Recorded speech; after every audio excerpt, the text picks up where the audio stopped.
A ver, mi querido Ramsés Pech, ¿tú quieres hablar sobre los administradores o los gobernantes anacrónicos? No me queda claro. De los gobernadores y las administraciones que han habido en México, la que está actual y las que pueden venir en el futuro, y creo que esto no le beneficia al país. A ver, ¿por Y qué? si me permiten, mira, hicimos unas reflexiones y dimos una definición de qué es un administrador anacrónico. Y lo que definimos nosotros es aquel que vive en el pasado y no deja que madure, exista la convivencia entre el poder y el ser, limitando una nación en ser fuerte en el todo y dictaminando a él cómo, a sabiendas que una democracia tiene un tiempo limitado. Ese es un administrador anacrónico y el problema de este tipo de No administradores, entendí, no entendí. Está muy elevado tu definición. bueno, que no sabe convivir con el poder y el ser de la nación en donde debe estar guiado hacia un futuro. Toda la parte de anacronismo que existen hoy en día en las administraciones actuales y básicamente en México, están basándose simplemente trayendo cosas del pasado hacia el presente, cuando el presente debe ser el futuro. Y si seguimos perdiendo el tiempo en este país, organizando, discutiendo cosas del pasado que en su momento fueron utilizados para poder ser en el momento dado, en el espacio, mejorar las condiciones en ese momento. ¿Por qué estamos trayendo cosas del pasado que ya deberían haber sido actualizadas, mejoradas y sobre todo tanto leyes, normas y todo lo que tenemos en México debe ser actualizado hacia el futuro? ¿Qué va a suceder con todos estos administradores anacrónicos que se van a convertir como en las bibliotecas que van a ver en el futuro, como hologramas, que van a estar ahí como hologramas y alguien lo va a tener que consultar? La pregunta aquí es, ¿para qué estamos discutiendo si el administrador solo quiere satisfacer su anacronismo propio? Eso no debe de haber. O sea, lo que tú estás diciendo es que el actual gobierno federal del presidente López Obrador quiere implantar medidas que ya fueron superadas por el tiempo, medidas que fueron tal vez buenas o quién sabe qué tan buenas en el pasado, y el presidente quiere regresar al pasado. Sí, ¿y para qué? Si ya tienes leyes, tienes normas, lo que tienes que hacer es adaptarlas, modernizarlas y sobre todo verla en el futuro, cuánto tiempo te van a servir y en qué tiempo hay que modificarlas. Toda la ley que se tiene que adaptar al momento y hacia el futuro, porque el presente es el futuro y el futuro no es el pasado. Entonces, hoy en día en México estamos viviendo mucho en el pasado y es como aquella película que estás en una escena del siglo XV y aparece una computadora. Lo que estamos haciendo nosotros a la inversa, trayendo un walkie-talkie hoy cuando ya existen el Wi-Fi y existen muchas cosas que ya se están utilizando. Es lo que Pero es indudable que yo lo he dicho muchas veces que este gobierno es retropriista. Quiere regresar a las glorias del PRI de los 30, 40, 60, porque los 50 no fueron tan buenos para el PRI, porque fue más bien de derecha el PRI, 30, 40, 60, y como que estamos ya en el 2021, ¿no? Sí, y por ejemplo, lo estamos viendo hoy en Estados Unidos, estamos viendo en Canadá, que entre ellos mismos se van a discutir. Canadá ya está diciendo por lo que Estados Unidos quiere implementar en los próximos días sobre los $12,000 para darle a la gente para los carros eléctricos. Entonces hay que adaptarnos, las cosas se están moviendo y esta reflexión que hago es porque ya Ahora, no me llevamos pongas como ejemplo Estados Unidos, donde también hay un retroceso político vergonzoso. No me pongas a Estados Unidos de ejemplo. No, pero yo no estoy de acuerdo ahí contigo. ¿Por qué no estoy de acuerdo contigo, Eduardo? Porque ellos han hecho, sin importar cuál fue el partido y todo, han llegado a un plan y están hoy en un plan. Hoy en la mañana estuve revisando datos de China con Estados Unidos y China en el año 2050 ya va a estar a la par en el poder adquisitivo con una persona de Estados Unidos. Y Estados Unidos lo que está haciendo ahorita es, ¿cómo puedo yo tener mi presente en el futuro viendo que mi principal... No se lo está aprobando el Congreso a Biden, por favor. También haces un poco de análisis. No le aprueban sus proyectos. No. Los republicanos lo tienen agarrados del pescuezo. No, porque la política se ha vuelto totalmente radical.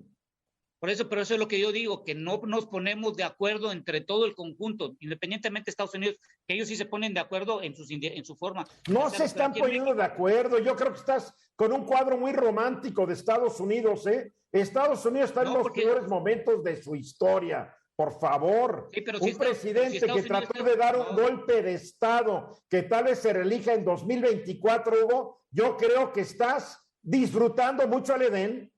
No, pero yo no estoy de acuerdo contigo porque estamos hablando de la figura de Trump. Yo estoy hablando de la administración independientemente en todo su conjunto. Perdóname, es que no hay administración independientemente en todo su conjunto. En Estados Unidos, a diferencia de México, el Congreso y los tribunales pueden frenar muchas de las ideas que trae Joe Biden y se las están frenando. Ahí está el plan migratorio. El primer día en el gobierno prohibió el regreso a México. Y un tribunal le dijo, no señor, perdóname, no estoy de acuerdo. ¿Y por qué en México no hacemos lo mismo? Somos anacrónicos. Porque México es México, no Estados Unidos. Por eso, pero la pregunta, ¿cuándo nos vamos a poner de acuerdo entre todos nosotros si estamos perdiendo el tiempo nada más? Nunca nos hemos puesto de acuerdo, ni desde antes de la llegada de los españoles, ni durante la estancia de los españoles, ni después de los españoles. Es la historia de México, y los gringos tampoco están puestos de acuerdo. Y hay que cambiarla, Eduardo. Estoy de acuerdo, dime cómo. No digas hay que hacerlo, dime cómo. Bueno, la pregunta no es el cómo, es cuándo nos vamos a poner de acuerdo. No, es el cómo, perdóname, todo en la vida es un cómo. A ver, Álvaro, hoy estamos muy contra Ramsés. Pues mira, yo no sé si estoy en contra de Ramsés o no, pero creo que el objetivo de Estados Unidos no tendría que ser, el objetivo de México no tendría que ser parecerse a Estados Unidos, ni a Canadá, ni a Alemania, ni a Francia. Tendría que ser el mejor país del mundo y en establecer cuál es la norma, ser innovador, establecer mejores prácticas. Y en lo único que sí creo que no hay duda es que México se ha convertido en un país anacrónico. Vamos como en sentido inverso de todo. ¿Qué hay que hacer? ¿Cómo hay que replantearnos? Pues tiene que haber un proceso de innovación, un proceso un poco de caos y hacer aprendizaje. Y un poco cerrando y dándole la razón a Eduardo con respecto a Estados Unidos, no soy yo. George Washington dijo en sus cartas a su hija, Estados Unidos es un país imperfecto y a través de la imperfección es que se perfecciona. Entonces, es un error de los países tratar de asemejarse a un país que siempre ha estado en proceso de caos. Esa es su fortaleza, ojo, esa es su fortaleza. Pero México no puede decir, vamos a seguir los pasos de Estados Unidos porque mañana van a ser otros. Nosotros somos un país con nuestro linaje, con nuestra idiosincrasia y nuestra cultura. Tendremos que tener nuestra ruta al éxito. Lo que pasa es que nadie tiene idea cuál es esa. Yo sí tengo una idea. Número 1, hay que revolucionar el sistema educativo, que no se ha logrado, porque en México el sistema educativo siempre ha servido para fines políticos, punto. Así de fácil. Entonces, y hay que revolucionar otras cosas. Si no cambiamos la educación, Ramsés, todo está perdido. Todo. Sí, pero ya ver lo que estamos... Bueno, yo creo que la dinámica, Ramsés, de las democracias es precisamente eso.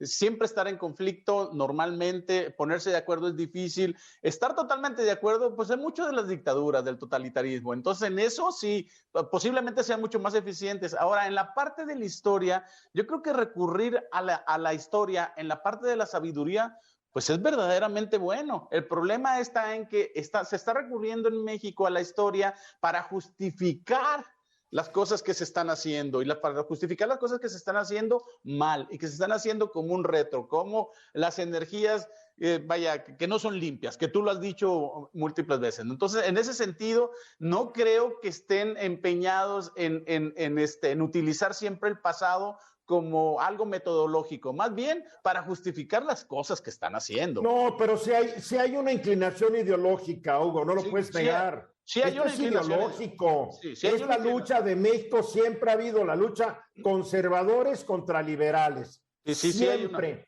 desde antes de la independencia y después. Este país nunca nos hemos puesto de acuerdo sobre qué esquema político, económico queremos. La triste realidad. Durante 40 años estuvieron gobernando los que creían en el esquema llamado neoliberal. Ahora regresan los que no creen en el esquema. Así es la democracia en tal momento. Liliana. Igual.